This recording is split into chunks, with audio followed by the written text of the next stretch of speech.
All right, today on the Bella Forever podcast, Tally Tales, we're honored to have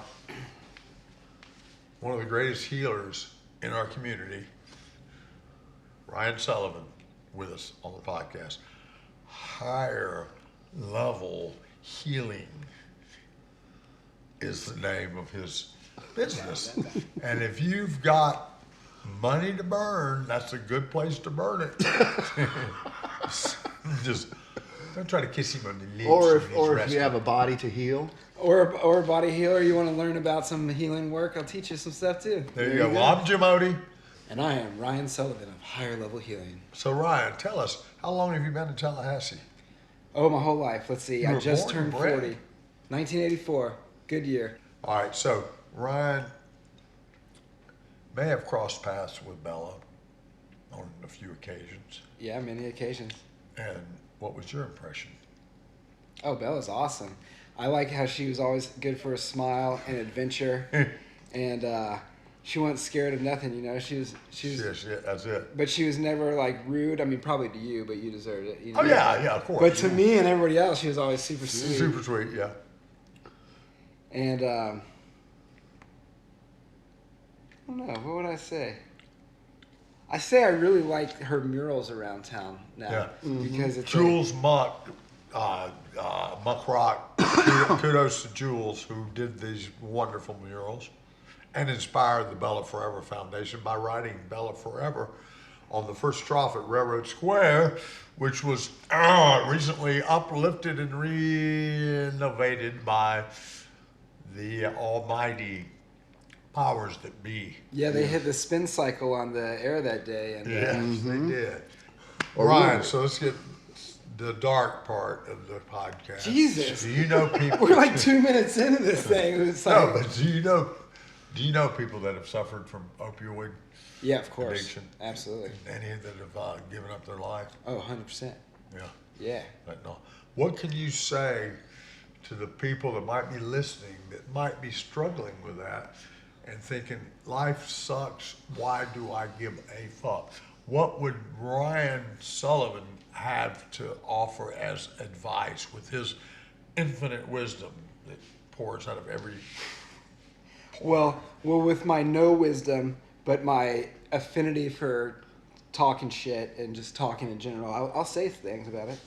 And my advice would be like just to talk to your friends honestly about whatever you got going on, because they're not gonna like judge you, and if they do, fucking like they're not. But like, so for instance, one of my friends who died, is from Tallahassee, old kid dead, Ross Norton.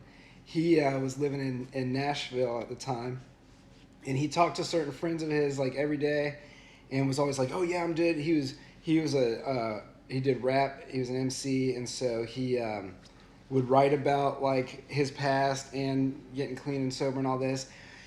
And then one day he was up, found dead, naked on the floor, right? Clearly from an overdose. And I can tell you, my friends were, and not that you should live your life for what other people feel and all that, but they were dear friends. And I know Ross would be sad to know that like these people are like pissed that he talked to them every day and didn't tell, because they would have helped him in any way. Then another friend of mine, he's just pissed. He's like, really? All these times he's been clean and sober, I could have been partying with him the whole time. So, you know, even the ones who are not teetotaling but are like, you know, still dragging along behind the wagon, I guess, like they're annoyed too. They're like, seriously, we could have partied. I would have kept you safe. And so to me, like, I don't want to put this on the people who are left behind, because in a sense it's selfish, because if somebody's struggling to the point that they're ODing and such. You think it was an intentional OD? No. Yeah. I think seldom is it an intentional OD. Yeah. You know, and part of and want to get deep. And this could from sound weird too, because it could sound like I'm not misery. promoting like, what do you call it, like abstinence or whatever. But like, if you are trying to get clean and you haven't been on it for a while, you're going to go back and think you can do what you used to do. And that is where most of the overdoses come from. And full disclaimer, I've never been addicted to opiates or anything like that, so I can't speak on that from a direct experience, but I've got a lot of, I mean, One of a family member of mine right now is in a hospital in North Carolina. Oh, sad. Heart damage, liver damage. I mean, his brain must be damaged because old they is do. he? Oh, let's see. He'd be my early 30s. Wow. You know, and he was a star athlete. I'm not sure what happened to turn it for him. Maybe, you know, what happens to a lot of people is like, say they're an athlete and they get a shoulder injury. Yep. Now you're on these, you know, Charlie Parker, the great saxophone player Yeah. himself, got in a Yeah. car accident. They put him on morphine. Oh, yeah. The rest is history, you know. So, Made some great music, but and so, you know, for whatever reason, people get on the stuff. It's good to get off of it. But then if you do get off of it and try to get back on it, for whatever reason, it's going to hit you different. Especially, you mentioned fentanyl a minute ago. yeah, Like, that's Jesus. another player in the game, which And- is 100 times stronger than heroin. That's what got my daughter. That's what got Tom Petty, Prince, Yeah. and a host of other lesser-known beings. And yeah, but only the good die young. You know, that gives me a little bit of solace. Assholes live forever, right? In my memory, you will, Jim. When I'm 99, I'll want a couple of massages, right? So Ryan, tell us a little bit about higher level healing. So, higher level healing, well, let's just talk about the name for a second.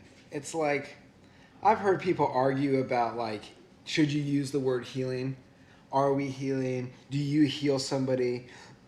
So to me, it's like, I think healing's a great word. It's way better than curing. You know, to cure something is an impossible feat in a way. But you can always be healing. To me, healing is and it probably is like a verb or an adverb or something. About facilitating. And that's the thing is, like, in my practice, like, what am I healing? Like, just myself in a way. I'm merely what they say, like, holding space for your healing to occur or not. Or some would argue you're always healing, but you might not be aware of it. Right. If you're not looking with the right perspective, then maybe you're totally missing out on the healing that is occurring. And so, like, healing, I think it's like a space and a mindset, you know, and that we, like, cohabitate that space. And as far as, like, my professional career is concerned, where somebody does walk in and, like, as Jim says, burns up all their cash, then I'm acting in a certain role. So, like, right now I consider we're healing, right? But we're kind of co-inhabiting the space. Right.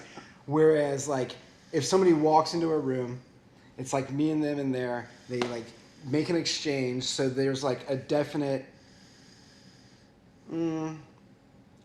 lack of a better word, like, situation happening, right? Yeah. And in that situation, I have an obligation, let's say, a responsibility, Yeah. okay? So in as far as that's concerned, what I consider my responsibility to be is, again, to hold that space. And I tell people, I'm like, yo, this is your time. Right. Like, I want you to be happy. So, like, if anything I'm trying out isn't working for you, let me know. Yeah. Or if you're really liking it, let me know. Right. Or if you just want to sit and talk about some wild stuff, that's cool. Mm-hmm. Like, this is space. That's my job. Right. I do know a lot of different techniques and theories and modalities, you know. But to me, that's all secondary. You know, those are means to an end, a method to the madness, let's say. Because healing is madness. Let's be honest about that. You know, I mean, y'all might be familiar with the Alex Gray painting, the triptych of the Journey of the Wounded Healer, where the dude, like, explodes and then gets put back together. But anyway, Ryan introduced me to one of the keys to happiness, along with forgiveness, which is stretching. Talk to us a little bit about stretching. Even you don't every muscle. How many muscles are in the human body, for example? Oh my God, why you gotta quiz me on that? 207 bones. I'll give you. See, because now let's finish with the name, and we'll transition from the name into Okay. your So question. you could drive it It's first. actually it's a perfect segue, because then we got, like, higher level. So it doesn't say highest. It doesn't say high. It says higher. Right. Which, Just like, raising. the way I described healing, it's the same. It's a constant progress with no end. You know, like the Shinto, you know, like the old school traditional system of Japan, like the Shinto would say, like, all is purification. And, like, when you die, It's another phase of purification. And then I'm not positive about their cosmology of death, but let's say there's multiple lifetimes, right? The concept would be still you're always purifying. Right. There is no end, right? And that's why Yeah. they're like cool with work, is because like you always got to work. Well, because It's all about the journey. you finally get your car cleaned, and then it's pollen season again. Yeah. It's just the way it works, you know? And so work is the operative word here. And so higher level healing, it's that concept. Again, I said like healing is a mindset. So is being on the higher level. It's like, no, we have to progress. There's another Japanese expression that's like fall 7 times, rise 8. Like it's not about whether you're going to fall or not. Right. It's how you're going to rise up. Which again, to get back to our serious point about like overdose and fentanyl and stuff, is that like, that's why you got to be honest with people, is because you're going to fall down. It's nothing to be ashamed of. The journey of the wounded healer, right? Like if y'all aren't familiar with that, like, I mean, it's an old concept, but that Alex Gray painting to me just really sums it up visually. And I used to have like, I printed it out and cut it out and I had it on my little hippie healer box, you know? And so it's always been a motivator for me. And that's the thing, is like surround yourself with positive imagery. Yeah. Because, you know, like to Jim's point about stretching's wonderful. But stretching, like most people think about it, typically is difficult, and it's not necessarily going to work out for you very well in a practice if you don't approach it in the right way. And so if you can surround yourself with like passive things that don't require much work for you, like images that inspire you, that move you towards something great, I really suggest that. You know, people are familiar with like Tibetan mandalas and Thangka paintings and stuff. Like these are images that are consciously designed with like not just the images, but the geometry, the colors. Right. It's all meaningful, and it's designed so when you look at it, it brings you into a positive world. And now I listen to some trivial like trashy music, and we'll see some like trashy TV and stuff. Like it's fine. I'm not saying like live like a freaking monk or something. Right. I'm saying like put in the work to counteract. That's where these like mantras come in, these reminders come in. And, you know, Jim wants to talk about stretching, which is a great thing to talk about. And I would say, I quote my man George Clinton here, like, first free your mind and your ass will follow. The kingdom of heaven is within. And so with like stretching is first you've got to expand your mind. You have to believe that you can accomplish things, okay? That it's not, you know, so I just got back from a week in Virginia studying really heavily, intensively Thai yoga, okay, called Rusi Daton. So like this whole point about like stretching is very like right what I was just doing. But see, the way I'm studying it is very different than what people often think of as like mass, the popular trending style of yoga these days, which is stretching. It is athletic, and I'm not knocking on that. But I'm saying like there's this older version that is on a whole different level. Dare I call it a higher level? That's your choice. Where to did it believe. originate? Well, so there's a debate as well. So let's just focus on like the type of yoga I was currently practicing, Rusi Daton, which is a Thai from Thailand version. You know, speaking of our girl Annie over here. Could you give us an example? Yeah, so Like, can you do it on the hard floor here? So there, yeah, I can do it. And so I can do it sitting right here. All right. And so there is stretching and stuff, but like the real point, in a sense, is to like, in one sense, is to sit in meditation longer. Right. But let's stay away from that and say the point, especially if we get to like all moments or meditation, it would be like. And this is why I got annoyed when you're like, how many muscles are in the body? So like, so Not again, annoying. You weren't annoying. You were just I know, confused. but I want to say that by higher level, I don't mean a hierarchy, even though the word hierarchy and higher are directly related. I mean like a expanding level, okay? To where it's not one's better than the other. It's that we're constantly progressing outward. And I believe in like this leapfrog effect. Outward and upward. Where the thing originally we were doing that then we found later as we advanced to be rudimentary, may one day we'll see deeper inside of that, and that will leapfrog this next level. So I'm not into like throwing out the baby with the bathwater, right? And so stretch your muscles. It's good. Yeah. But in this Rusi Daton stuff, you're trying to free the winds. See, so we're not really thinking about muscles. We're thinking about winds. Free the wind from where? Okay, so let's look at the elements. your body? So we got to understand what I mean by wind first and foremost. the Thai are going to look at this in a 4-element system. And when I say like the Thai or whatever, what I'm referring to is like the traditional, like let's call it medical theory of Thailand. Okay, there's tons of different belief systems in Thailand. You know, people from India, China, all across the world, they all have their own beliefs. There's various ethnic groups that have their beliefs. So I'm just doing this like cumulative, general like Thai medical theory here. So you're going to have 4 elements. You're going to have earth, fire, water, and wind. Okay? Earth is going to be the solid things. It creates structure. Okay? Fire is going to be the animating, the ripening force. Let's think about it like that. If you think of something ripening or cooking, you know, that's going to be your fire. But it's not movement. See, wind is the movement itself. Oftentimes people will call that element air, but the reason I prefer the term wind is because you can imagine still air, but wind by definition is moving. And that's what the wind element is movement. The constant currents flowing. And then you have water, which is clearly your liquid, you know, and this thing that like sinks and settles.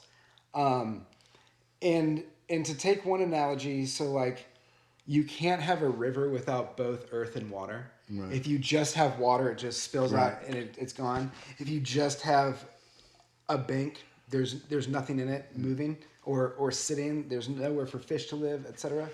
And so there's always a constant interplay of multiple elements. So like the other day when I was in Richmond, Virginia, I was sitting down by the river on this rock and I was thinking about the elements and I was like, okay, this rock is solid. This is earth. This water is water, but the movement of the water is wind. Like a waterfall is water with wind. Right. The movement of the water is wind. That's how these elements are considered. And then, you know, the sunshine warming up the water and all that, that's clearly the sun. Well, then this is all within us as well. So like my bones and flesh, you know, the physical structure of tissue, all those physical forms, that is earth, that's right? Earth. Then water is going to be all the liquids, the cerebral spinal fluid, the tears, the blood, the lymph, anything that is liquid, right? Then you're going to have fire, which is going to be the digestive process, the whatever that fire is that creates the mind, you know, the spirit in a way. You know, I always kind of find fire harder to define and describe. But then you've got like the wind, that is all movements of the body. So yes, it is gas. If you fart, you're releasing wind. If you burp, you're releasing wind. But it's also the movement of your blood, the movement of your lymph. And then you have your gross winds, like the grossest, of course, would be farting. But then like the movement of digestion, like that's gross. Gross meaning not subtle, right? And you move eventually into the subtle winds, which are your emotions and your thoughts. See, your emotions and your thoughts are always moving, right? So now if we want to expand beyond the basic 4 elements, you get into space, which is the region in which these elements exist. Then you get into consciousness, right? So consciousness is the viewer. It is that thing that is always constant. Unlike the elements, which are always in flux and interplay, the consciousness is the one observing, right? So there's this idea of when you're observing the movements of reality, there's I don't want to call it chaos because I'm sure there's definitely patterns to it, right? Wherever you think those patterns come from, that's you decide. But like I think everybody can agree there are patterns to the movement. And so observing those, there will always be this motion. With motion, there's always dis-ease. So having been studying Rusi Datan from Thailand, Thai is officially a Buddhist country. Like unlike America, that is technically agnostic or whatever. I mean, yes, practically it is Christian, but technically, it is not. Freedom of religion. Well, see, in Thailand, it is truly a Buddhist country. So you have like the government, and then you have the Bureau of like Religious Affairs. And so like, it's a whole thing that we don't necessarily understand over here, right? But so why I say that is you got to understand if you're practicing Rusi Datan on a serious level, you have to have, it's all coming through a Buddhist lens. Right. Okay? So like this concept of consciousness I'm about to expand in is directly from like a Buddhist perspective. So you're viewing these things moving around. That's the old Kung Fu David Carradine thing about, calling yourself grasshopper. So like they're calling you grasshopper because your mind is hopping here to there, right?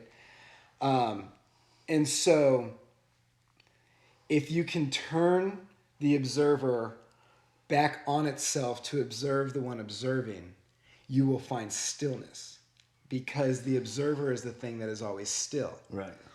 So why do I bring this up in a simple question about stretching? For one, because I like to fuck with Jim and I can't give him a simple answer. Right. But two, because that is where these studies are coming from, and that is where the older forms, the more traditional forms of yoga really are coming from, is they're attempting to observe the observer. And in order to do that, they must also free their physical winds, because we are physical bodies. Earth is an element, okay? It is integral. And so these stretches aren't necessarily for flexibility in and of itself. It's so that your internal winds move freely. Right. And No so if your blockage. currents are free flowing, you don't actually have to stretch. Right. Because it doesn't really matter about your muscles. And so like on the way home from Richmond, me and my buddy were driving and we started listening to these YouTube videos. Now let the teacher tell you, you can't learn nothing from the internet, because this dude's like really old school, like wears a black robe, like freaking dreads down who even knows how long, because they're all tied up in this turban. Like we're talking about like real live in a cave kind of dude, right? Right. So he's like, you can't learn nothing from the damn internet. Let it be known to our modern listeners on the podcast, we learned a lot from the internet. Because I'm not actually a Buddhist. I've just been immersed in it a lot because of my Japanese studies through the shakuhachi flute, which is a Zen traditional Japanese flute. Like, that, and I'm into philosophy and poetry and art, and then the healing arts. So studying Asian arts, there's like no way to do it really well and not have some facility with Buddhism. Yeah. But so we started looking up more of the like, okay, let's actually like really educate ourselves with the YouTube. Shout out. Can I get sponsored, please?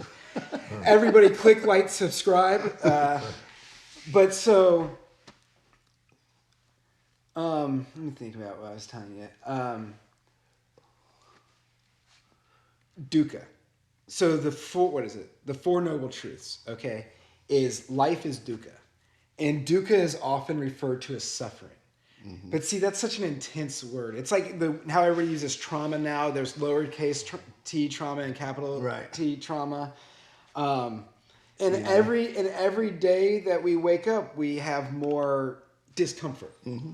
Just whatever it is. Like, I didn't get enough sleep. I got too much sleep. Like, ooh, the coffee hurt my belly. That doesn't happen every day to me. Well, Jim's an enlightened being. I mean, which leads us back to the Four Noble Truths, because what it is that, like, see, suffering's not the best word for it. Right. And the one that suited me really well that we heard the other day when we were listening to stuff was, what it conjured up in my mind was you're standing on one foot. Right. And now to take it back to the yoga and stuff, a lot of people are familiar with like tree pose, right? Where you put your foot up on your you put, like, let's say your left foot up on your right thigh, like where you're in your inguinal fold. Yeah, Kasha, Come on. And so, like, when you're standing like that, even if you got a really strong tree pose, there will come a time where you start to waver. Yeah. So to me, I like to think of dukkha like that. Like, it's not traumatizing me, right? Like, it's not the worst thing in the world, but I'm uneasy. There's something that's going to give. Right. And I got to work to correct it. So to me, that's kind of how I'm currently thinking of like that first noble truth, life is dukkha. Number two. Wait, work to correct it as opposed to just don't acknowledge it? Okay, let's keep that and let's keep going down the Four Noble Path, because the next one, like, because these Four Noble Truths is in direct question or direct regard to what you just questioned. So the second one is the cause of dukkha, and this is what brought it up, is when you said like binding or clinging. The cause of dukkha is clinging. So to your point, it's not the wind that's the problem. Yeah. It's not the thoughts. It's not the emotions. Those come. They are wind. It's one of the elements. It just is what it is. Just The up to you problem to- is when you yeah. cling to these things. Yeah. So you're trying to cling to something that cannot be on. clinged to.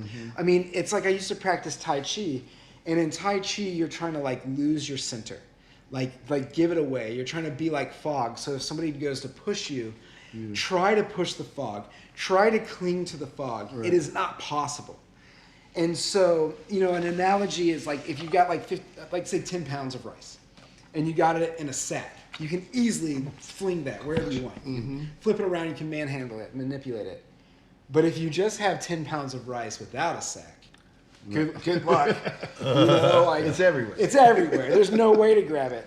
And so this is what like the second noble truth says, is that like trying to cling to the fog is foolish. It causes suffering. It causes dukkha, right? And so then the third noble truth, according to Buddhism, is that there is a way to be free of dukkha.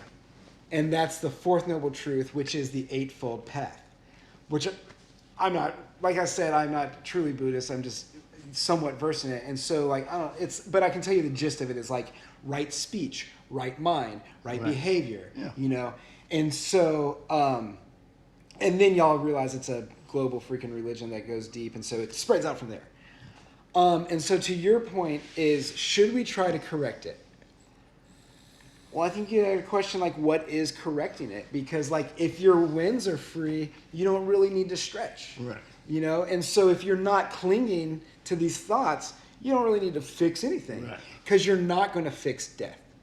And to your point earlier, like only the good die young. No, everybody dies young. Everybody dies old. People just die. Yeah. That's what happens. Oh, yeah. Everyone will be dead one day. Absolutely. Yes. And now what you believe happens after that, that's your choice. What you believe happened before that, like why? The people I was just hanging out with, they'll tell you that like it's all just karma from past lives. Like why bad things happen to good people, why good things happen to bad people. Right. It's like you have no idea all the influences that occurred previously. Right. There's this general concept that in the grand infinity of time, everybody's been everybody's father or mother and everybody's been everybody's child. Like it's just a way of thinking about interconnectedness. We're all connected by cellular network. And so to that, as far as like what can I just offer people as like a tool, and again, I'm clearly not trying to like make anyone be Buddhist. Let's keep this clean, by the way. I myself am not Buddhist, but they got these concepts called the Brahma Viharas that I think are great for everybody, and I think everybody can like do well to practice these, which is metta. So metta is just like general kindness, like just wish for people's happiness. And then the second one, I believe, is karuna. I get the middle two mixed up, but I think it's karuna. But definitely I know the principle is you want to see people's woes alleviated. You want to see their dukkha be freed. Right. And you just like, you get a kick out of that. You're like, man, I hope difficult stuff stops happening to these people, at least for now. Like again, we will always come out of balance. Yeah. But it's just like you're always hoping that things will get better for people. Yeah. Then the third one, which I think is mudita, is I call it altruistic joy. It's that like I'm stoked for you when something good happens for you. Right. Like I want good things to happen to people, right? And that's like the third one. And then the fourth one is upekkha, which is equanimity. And this one's pretty deep. I mean, they're all very deep. But like this one's like, you could think of it in the terms of like, as simply as like we're all created equal, right? Like, or like Jim was saying, like we're all connected, like right. truly. Yeah. And so in my cosmology, I would say like the one, as in like the big one, capital O-N-E, is all of us combined. Like that's to me is the whole thing, is every little thing as one thing. Mm-hmm. Like that's kind of my conception. But another way to look at upekkha also is that like we're all just products of our karma. And our karma began, some would say before we were even born, but at the very least, even if we keep it on a very like materialistic plane, like when you were in your mother's womb, right? Getting back to where I come from, Jim. When I was in my mother's womb, there were things affecting me, right? Like her life was happening, right? And so you could look at that in the most simple form of karma, is that like I have been influenced and affected before I was born. Yeah, you come into the world with. And I was a certain weight. Like when my son was born, he was tiny. He was like 5 pounds. And then he dropped below that. And it was the coldest day of the year in 2009. And where we lived didn't have any heat and had these old jalousie windows that you could just like, thanks, Slim Lord. But Right. you know, That's why he's such a great warrior now. right, exactly. Perhaps. Perhaps because Aiden had to toughen up, you know? And tell us something about Aiden and what is the martial arts that he's involved with? So- it's not capoeira. No, I know he wasn't. Aiden's been a competitive gymnast since he was like 3 or 4 or something. And actually, Jim, he made it to nationals this year as level 9. The highest is level 10, and he was on track with the level he's supposed to be on. And we went to Cleveland, and he did very well. Surprised me by busting out some new skills. Did some flips off the vault, and he says that will be his last meet. Come next month in June, he's going to start diving off the springboard. So that'll be cool. And but you'll love this, Jim. Where was his final, the nationals this year? What year is it? 2024, Cleveland, Ohio. So let me tell you about that because this is the thing you like. First of all, to tie it into the healing work we were discussing in the Thai trip, is I was in Chicago for a week studying Toksin, which Toksin is this obscure modality from northern Thailand and Laos, where you take a wooden peg and a wooden mallet. And I go on your body and go, tuck, tuck, tuck, tuck, tuck, tuck, tuck. And it's a legitimate excuse for me to beat Jim with this. And so... Do I get to pay for it, too, as well? Oh, you started out saying we burning money here. I thought, make it rain, Jim. What am I getting paid for this podcast, by the way? Let's talk numbers. Well, we'll send you the bill afterwards. So, anyway... Toxin's amazing, and it will really... Toxin. It sounds toxic. I know, and I don't do a good job pronouncing it. As y'all can tell by the podcast, my language skills are rudimentary. I don't even pronounce that word right. No, you're rude. I'm in a rude, crude, lewd dude mood. So, right. Okay, so here, let me finish with the Go story ahead. about... So I was in Chicago, and Aiden and Ariella, my sister, flew up to Cleveland, and then I... hopped on an Amtrak train and rode to Cleveland, and Aiden's meet was in the first, like, what would you call it, convention center that Cleveland had. So it's really old. It was the first place Elvis played outside of the South. Wow. The Beatles had played there. I mean, the list goes on. But check this out. Up until like 5 years ago, it's where every induction to the Rock and Roll Hall of Fame happened.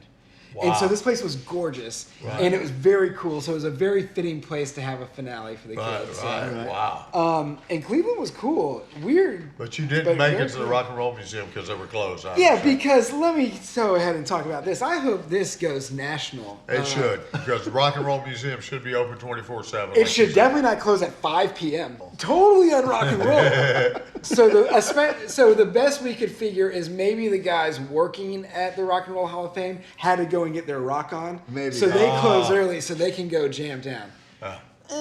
All I'm saying is the Fine Arts Museum of Cleveland, which was awesome, closes at like 9 p.m. Yeah. How are you going to let the Fine Art Museum outclose the rock and roll That's- by like 5 hours? Yeah, Come on that's- now. That's not right. No. So I remember. Tell us about you. You originally started working in Wait, Tallahassee. where? I'm sorry, All right, but I got one more thing I got to give to you. Go for So we went to this incredible cemetery in Cleveland called Lakeview Cemetery because they're on Lake Erie, okay? And we did find out why it's called Lakeview because when you climb to where this most gorgeous pink dogwood tree is, I mean, this thing is so huge. I made my sister drive to it. I was like, is that a pink dogwood? Like the size of, go! And it was, and we hiked up to it. Well, then you can see over everything down to the lake. But in this cemetery, there's there's a lot of cool things. One was a turkey that was walking around. And two... Besides you. Two turkeys. And two was President Garfield's mausoleum, which is like a small castle. And that's where he threw his hat in the ring, was in Cleveland, wasn't he? have no Is he the idea. guy that didn't last very long? This dude was like a president for 6 months. Yeah. He was assassinated. Meanwhile, it took him 8 years to build the mausoleum. You're like, is this more taxpayer money really good? But then my sister found this tombstone that was a big jukebox, like life-size jukebox. Wow. And on the back, it talked about this guy whose name escapes me. But then when we were in the airport, they had a story about the guy, so I got to read it and see what was going on. So this guy was the DJ, right? And back then, there was tons of money in Cleveland. It was making. They had the Millionaire Mile that had Vanderbilt's, That radio, Rockefeller, that all show those from dudes. KXRP, whatever, wasn't that from Cleveland? I bet it was. Yeah. Anyway, so what I read in the airport is this DJ also owned a record store and was noticing, all right, let's rewind back in time. Back then, they called it race records when black artists were recording. Well, in his record store, he noticed all these white teenagers were buying these race records. And he's, there's really something to this. And he starts spinning them on his radio show, which was a big deal, right? To play black music on white radio. Right. What year was this? I'm not sure. Okay. And then he coined, as the story goes, he coined the word rock and roll because he needed to call it something. And then it was at that place that Aiden had his last gym meet that they had the first concert under the name Rock and Roll. One song got played, and it was such a riot that the police shut it all down. Do you know the Which song? just makes it just more legendary. Oh, yeah. Right? Yeah, what was the song? I Who have was the no band? idea, but I can tell you that guy is buried under a granite jukebox Yeah. in Cool. Lakeview Cemetery. So Nice maybe story. it can be the new like Jim Morrison grave. People will start leaving, Uh-huh. records and stuff on there. Or Dwayne Allman, yeah, perhaps. And how about Dickie Betts just died too, huh? Yeah, another one bites the dust. Dickie Betts is an amazing guitar player. He definitely revolutionized guitar. So, Ryan, you did work at the Abundance Wellness Center when I met you. I well, did. I actually met you through Chris Colt, probably. I'm not sure. Unfortunately, Some nefarious conditions. shout out to Log Cabin Studio. Yeah. What up, Chris? So, you I worked can't at the believe after Abundance, all these years we still claim him as our friend, right? the Abundance Wellness Center. Tell us about the Abundance, because that's Abundance. Ryan worked on me at the Abundance Wellness Center, as well as when I couldn't get Craig to work on me, I'd substitute Ryan in there. Just kidding. Well, it's when you got tired of Craig Stubbs giving you the invisible. So remember that when we were just Craig quit working and we were like, no man, back. He's his back. healing's just more powerful now. Right. It has to be right was there. so subtle before that now Yeah. he's not even in the building. Ryan would jokingly say, "Why don't you just get him to text it to you?" Because Feldenkrais, as you know, is very awareness. Extremely movement. subtle. Yeah. But big shout out to Craig Stubbs. He's so good at that. Yeah. And Hey, he's back in action if anyone needs any Feldenkrais. Craig Stubbs. well, yeah, because he's got a go-kart addiction he's got to find. Yeah. Yes. Yeah, so the Abundance Wellness Center is great. I'm forever indebted to Linda McHugh because I was working at a chiropractic. Here's my little story. All right, how did I get into healing arts? I lived in St. Pete. I took a class called Yogis, Mystics, and Shamans at Eckerd College. Blew my whole mind. First day, they were like, who here would drop everything, run out in the woods and paint? I raised my hand. I thought everybody would. I was the only one. Also blew my mind. That summer, well, let's just say that campus has hammocks and it's on Tampa Bay. So for good reason, I dropped out of school, stopped attending classes. Right. Still went to the Yogis, Mystics, and Shamans classes. That's where I got to meet like Bhagavan Das and some Native American really? medicine men. Oh yeah, Bhagavan Das did a whole concert with this like one string vina or something. The Native American medicine man, he told me, he goes, the native clock has no hands. And I was like, all right. So anyway, that summer, I end up through a weird series of circumstance doing exactly what I said I would do. Run out into the woods, drop everything, and perform art. But it was the healing arts. Because I went to Bonnaroo Music Festival with, some friends who are no longer with us due to the reasons we were talking about earlier. And I ended up running into... I hate to give Tripper Pesci credit, but we ran into Tripper Pesci, who y'all may or may not know. I don't think I know. If anybody is listening, don't judge me, okay? But no, Tripper, he's one of those brothers that you got to claim. And so... Here's the cost of the Sky Dog making an appearance. So he was like, hey guys, I'm living on this commune like a few hours north of here. So we went, and it was Earth Heart Healing Center. Commune made by a man that said he cashed in on his life insurance policy when he learned he was going to die. He made Earth Heart Healing Foundation, and he said, this is land for whoever needs to be here can be here. And they said, well, how do they know who needs to be here? And he goes, they'll be here. Right. And so I guess I had to be there. I ended up there. I dropped everything, gave my friends the keys to my car, told them to pick me up at the end of the summer. I learned to play the didgeridoo, singing bowls. How old were you? I would have been 19. Would have been. How old were you? I was 19 at the time.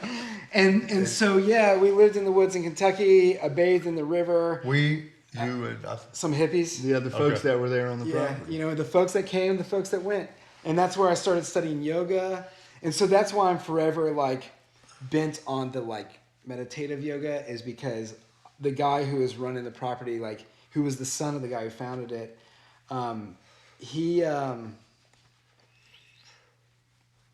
had like lived in India in like trees and caves and stuff. So like when he moved to Earth Heart, he like lived in a cave until like he built a like house. So like my history with yoga starts like really deep, right? And so that was the kind of trip. And so they were making like hand drums out there and making didgeridoos and all this, and really great experience.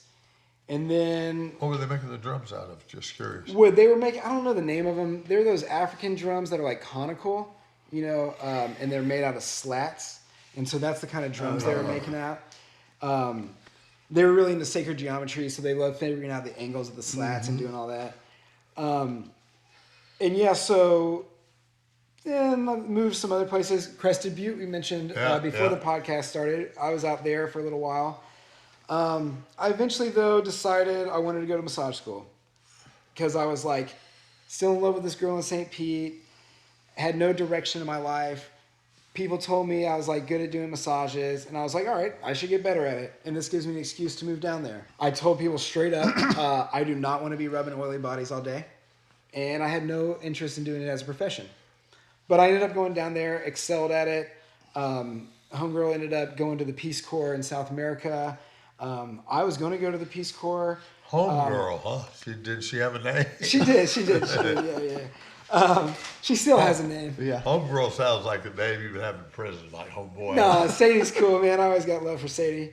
But then I ended up graduating and doing all that. I was going to go to the Peace Corps in Africa, but the Peace Corps lady was like, what will you do if you don't go?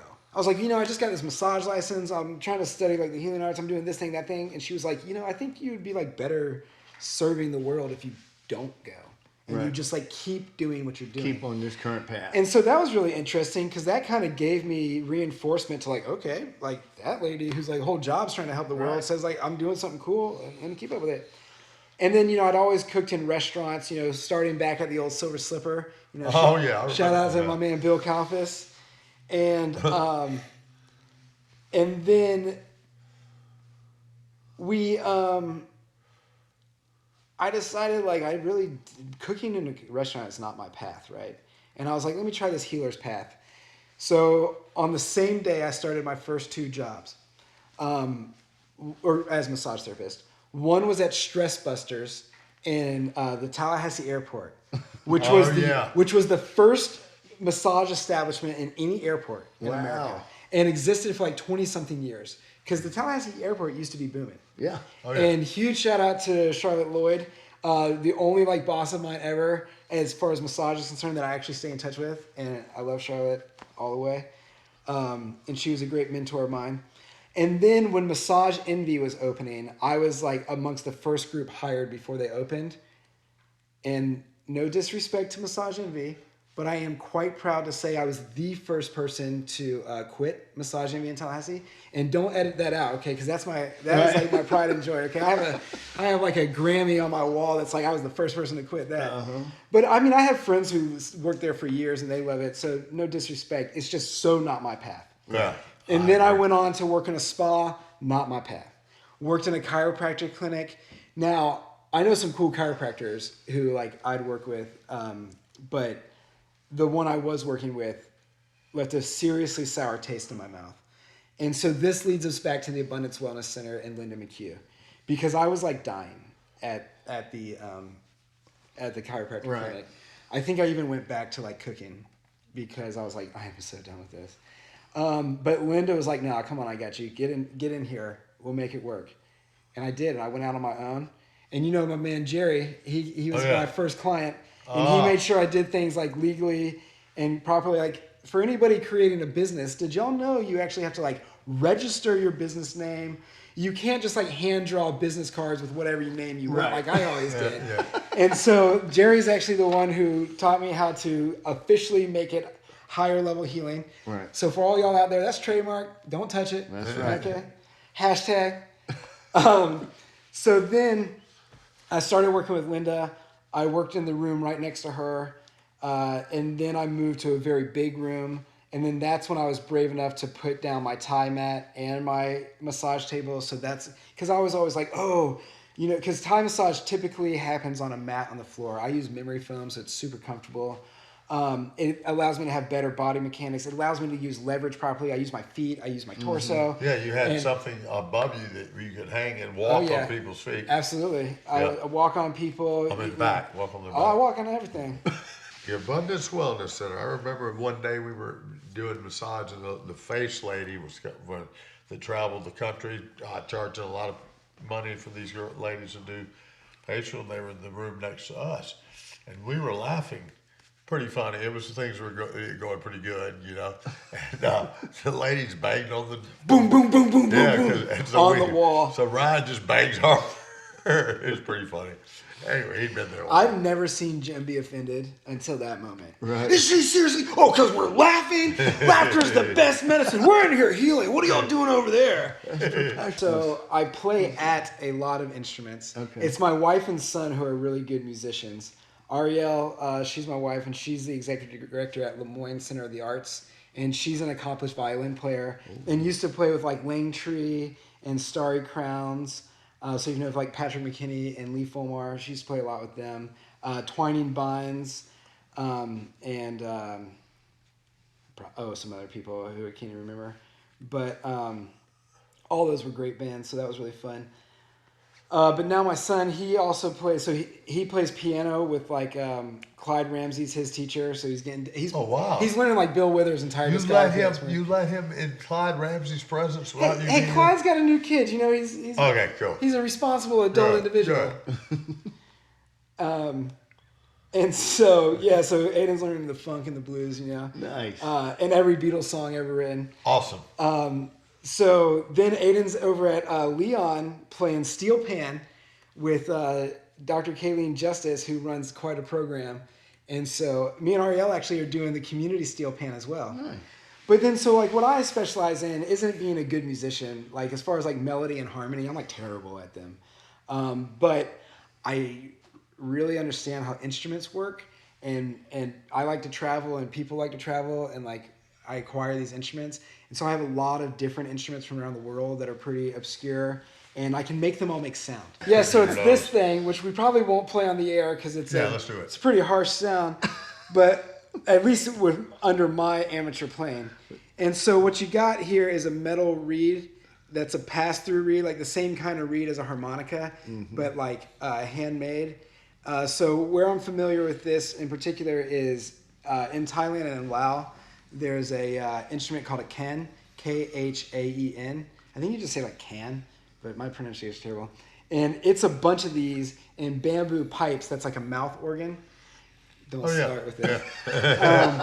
And that's also really hard to play. Right. But that's how I had the idea of how to play this. Yeah, I remember both Annie and Francesca brought back from Thailand as a gift for me those little, That's how you play it too. I know something sort of flute. Tash Sultana plays them. And so there's my real specialty is flutes. So I have a lot of types of flutes, and the real thing that I really, really specialize in would be the shakuhachi, which is this Japanese Zen flute. It's straight, it's inblown, so like everybody thinks of like a transverse, flute, which you play sideways. Right. So this one's like inblown, and it's renowned for its freedom of expression. So it has like no mechanical keys on it. It's just open holes. There's only 5 finger holes, right? But We then got 5 fingers. What more do you need? you got a good point. On each hand. That's a very good point, actually. And so, because of the way it's made, it has an extreme ability of like timbre. So you can go from like really quiet and sweet, or really quiet and rough, to really loud and aggressive and robust, or like it's also renowned for the craftsmanship that goes into making really nice ones. What sort of wood they make it from? Bamboo, Madake bamboo. It's like a thick timber bamboo. And then it's like really renowned for the makers going into the inside and shape the inner bore of it. Because see, the interesting thing about flutes is it's the emptiness that makes the sound. Hence, another reason it's very good as a Zen instrument is there's this whole philosophical thing. And so how you shape that emptiness helps shape the sound that comes out. And then because there's no like mechanical keys like on a silver flute, or there's no like fipple like on a penny whistle or a Native American flute, like you can't hide. Whatever you've got going on comes out in the sound. Right. It does not do anything for the sound for you. Right. And so that's another reason it's good for a Zen tool. And so they got this idea called like Suizen, which means like blowing Zen. And so like Zazen is where you sit Zen. And Zen comes from the word Chan, which comes from the Indian word jhana, which is a phase of immersion. So like, you know, Chan and Zen are passive meditation. Because what you're trying to reach is these various jhanas, which are these levels you reach where you've immersed yourself. And look, man, I'm no enlightened being, okay? I don't know. I just read about this stuff sometimes. Right. But like, it's these levels where you reach certain realizations, right? And you're therefore more like, as I would say, like cool with the world. Right. You know, like... raising your higher... I figure we're like already vibration. Cussing on this podcast, so I'll keep going. But like my new slogan, hashtag trademark, is enlighten the fuck up. There you go. Because like to me, it like comes down to like, I always think of that ancient Egyptian hieroglyph of like the heart being weighed against the feather. Like to me, like that's what it's all about. It's like, are you cool with what's happening? Like you're fine with it? Then you're enlightened because you're light. Right. Like free your mind, your ass will follow. Yeah. But like, and get us back to like the difference between healing and cures is like, a concept of a cure is stationary and it's not real. Right. There's no such thing as a solid cure because, see, I went to 2 massage schools. So I got a really well-rounded education. This was down in Tampa Bay. And in Pinellas Park was this school that was like, our way's the best way. It's the right way. It's the only way. They would leave you like hurting and bruised. I legitimately had like low scale PTSD from like that school. Whoa. Where like I never like touched anybody's like pec minor for like a freaking decade. Right. Because I had been put through such excruciating pain the way they were doing. Right. Like I'm laying on my back on this massage table and she's got like one arm out and the student's sitting there like jamming into this thing. And I'm just like sweating. I'm like, stop. She's like, no, teacher, am I doing it right? Then they've got me crucified like Christ over here, both arms out, both of them going under. And like, even as I think of it now, it makes me hurt. Yeah. And so like at the halfway point, when I could take my credits with me, I went to this other school called the Bhakti Academy School of Intuitional Massage and Healing. And that school was completely different. They only had chairs if you wanted one. Right. Other than that, we sat on the floor.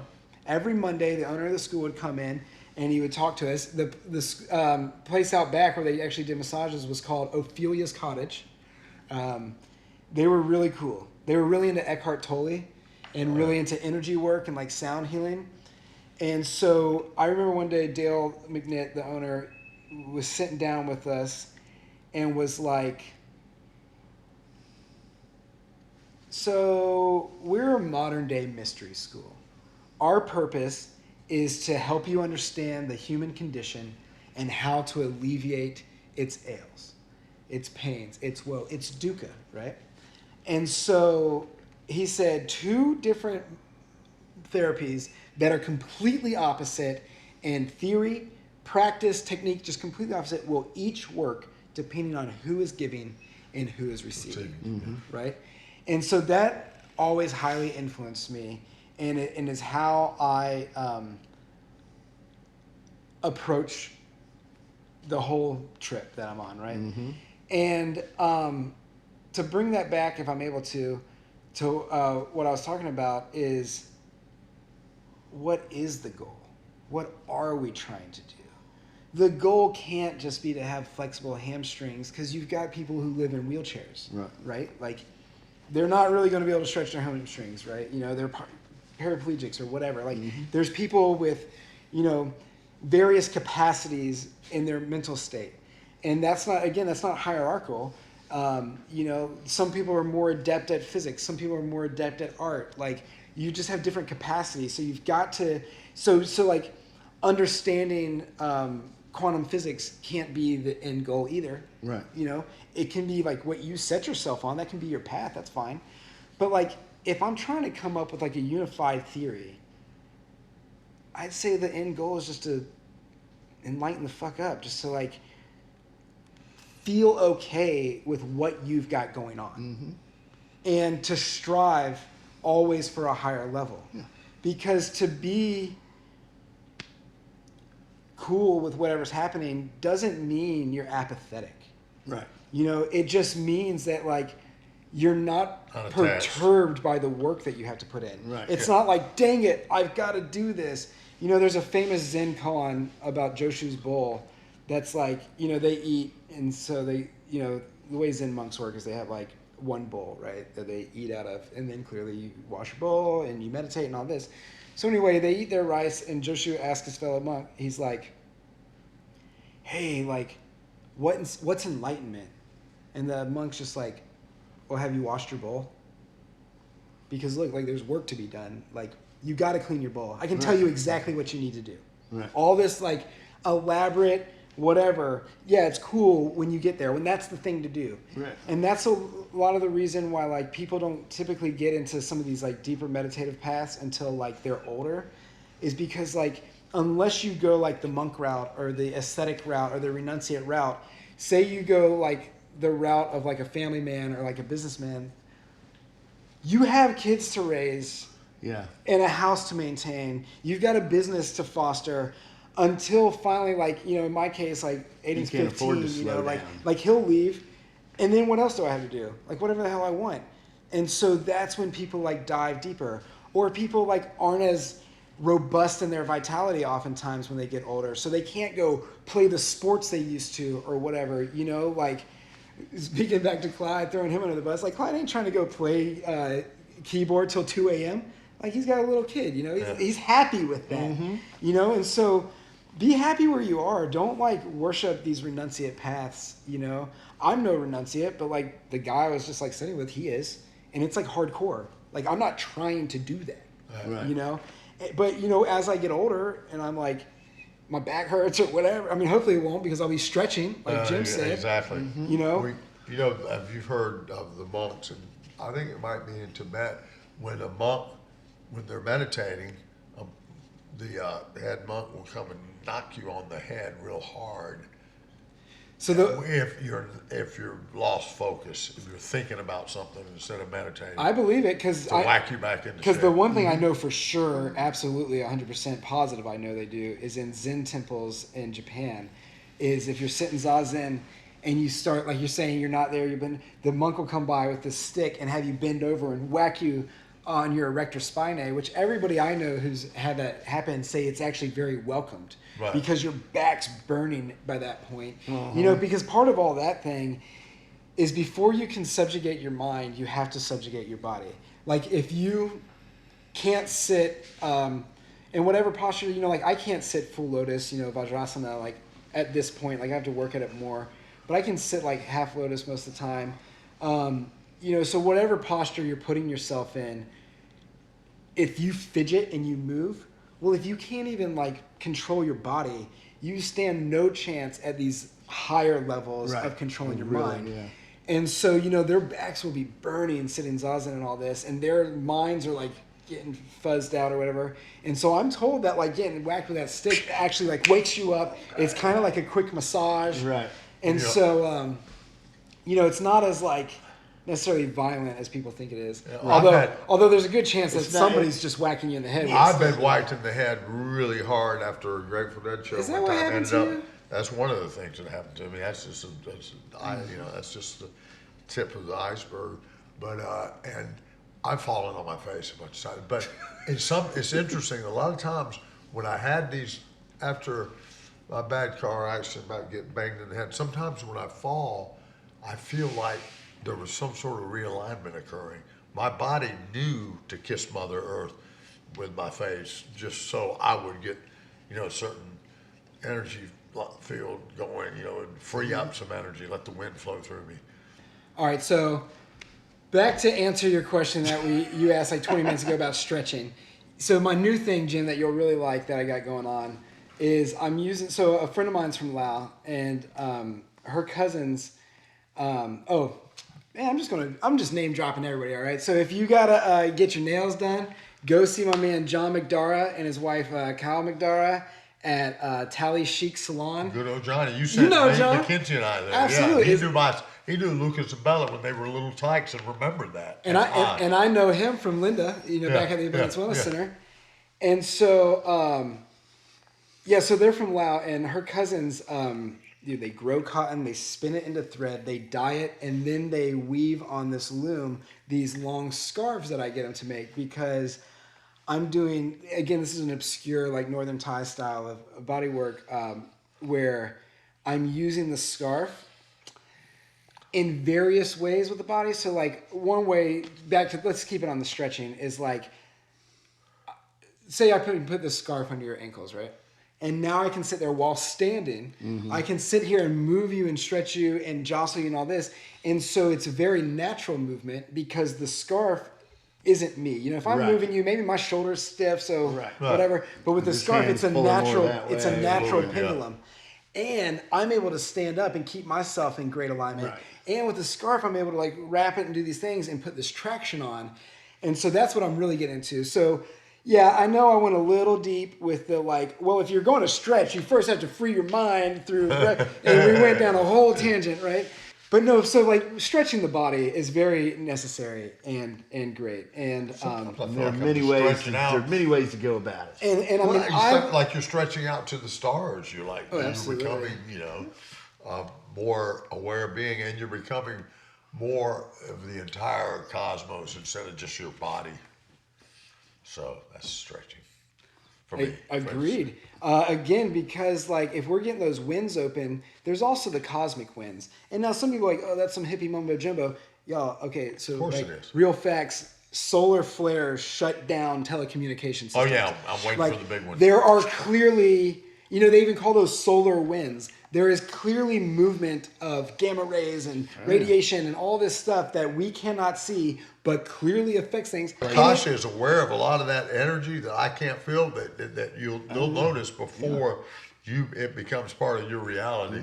And it's all scientifically documented. What about the aurora borealis being seen in St. Mark? That was pretty crazy. So yeah, Abundance Wellness Center. Love Linda. Love the AWC. If anybody needs a massage room ever, hit her up. She also has a big space to rent for workshops.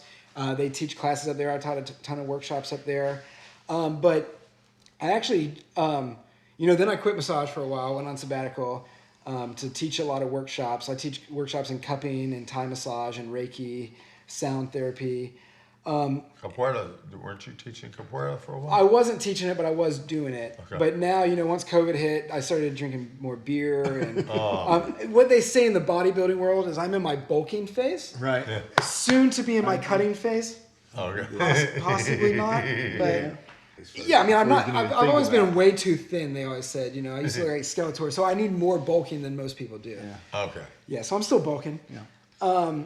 And so, I went on sabbatical, and then I just went back to the AWC for a little while, was split in a room, but then this really cool opportunity came up with my buddy Mark and this lady, Sky, who has Sky Healing Hands and Barefoot Massage, which is on West Bloxham, 111 West Bloxham. So it's perfect location. 111. It's 1 block north of Gramlians, rest in peace. And it's 1 block south of Gain Street, between, I want to say, Adams and Duval. Right. It's so cool. It's this old house, and there are no more old houses around there. Right. So it's 1 block from Cascades Park. Awesome location. And it's in the there's the old house. Then the guy who used to own it ran a tow truck, and so he's got this huge garage where I'm told he used to have parked a white and black Cadillac and a tow truck, because a guy I know who worked at the office across the street said every day when he would go to the office, the old man would be sitting out on the porch, and when he would leave, he'd be sitting on the porch. So he'd talk to him, and that's how he knows all this stuff. Uh-huh. And so just as of yesterday. I moved into that front room right next to this awesome front porch. But now what I'm even more excited about is I'm going to be moving to the massage garage, and it's got a new mural being painted on it and everything. I don't know who the artist is, or I'd shout them out, but it's a big garage, and I'm going to have me and Mark, who I'm sharing the room with. Mark's got like a regular job doing IT during the day, and so he'll be doing his Reiki and sound healing at night. And so like I'll be there during the day, Monday through Friday. Oh, cool. And 5 days a week? Man, I can't you didn't believe know you're I'm back. an actual professional, Jim. You might not have known. Dude, I Wow. got business cards and everything. And so I got some workshops coming up soon, which might already happen by the time this goes out. But like June 1st got a massage on the table, and July 1st have a different Thai massage on the table, 2 different classes. And I'm excited to see if I'm going to be able to teach it in this body shop massage garage, because that'll be cool. And it's this great big space. You can see the education building from there, which don't you have a guy coming in from Tomorrow is Andy Welch, who was with the architectural firm that worked in liaison with the designers up in Boston, Mass, Cambridge, Mass area. And it's the Turlington building, I believe it's called, the Department of Education, is the most incredible building to me in Tallahassee because of the sacred geometry viewed from different angles. You got pyramids up there. Pretty impressive, and they just cleaned it. I've always thought it was super cool. And then one day somebody, because it's the Department of Education, somebody hit me to, it's a piece of chalk, which a lot of people listening to this may not know what chalk is. So there used to be these chalkboards, also known as blackboards. Right. They were the predecessor to the dry erase board, which was the predecessor to touchscreen TVs. Yeah. And so, but yeah, them cleaning that was such a sight, because I would drive Aiden to school, and so I'd pass that building every day. And God, big respect to those crazy people up there on that scaffolding. Yeah. It's got to be so cold, so windy, and when the sun shines off that newly brightened surface, you got to be blinded. Yeah. And I'm glad they finished by the time the summer hit. Oh, yeah. So, yeah, that was wild to watch, and I enjoyed that. And it does look much better cleaned. Oh, without a doubt, yeah. All right, so Ryan, people can get in touch with you. How? So the website, www.higherlevelhealing.com. I got an Instagram that is higher_level_healing. I'm not like an active social media person, but it is one way that you can see things. Every now and then I will post stuff. Then on the Facebook, I do have a Higher Level Healing Facebook page. I'm particularly not active in that, but you can use that to find my personal page, which is Ryan Sullivan. But there's like 8 million Ryan Sullivans, so it's probably better to go through Higher Level Healing and then find Ryan Sullivan. You can also shoot me a text at 850-545-3949. I figure there's no problem putting this on the air. I get constant spam telemarketers anyway. Yeah. Like, how much more could it possibly be affected? Yeah. I don't think so. But yeah, text is the best, because, I'm actually trying to be working these days, so that's I fantastic. can't answer the phone when I'm helping Jim out. All right, guys, we So appreciate real. it. We love each and every one of you. Thank you for listening, and come see Ryan. Peace. tallytales.net. We love everybody that's listening to this, as Bella did. So we'll tell a lot of Bella stories in the future. All right, stay tuned. Love y'all. Peace.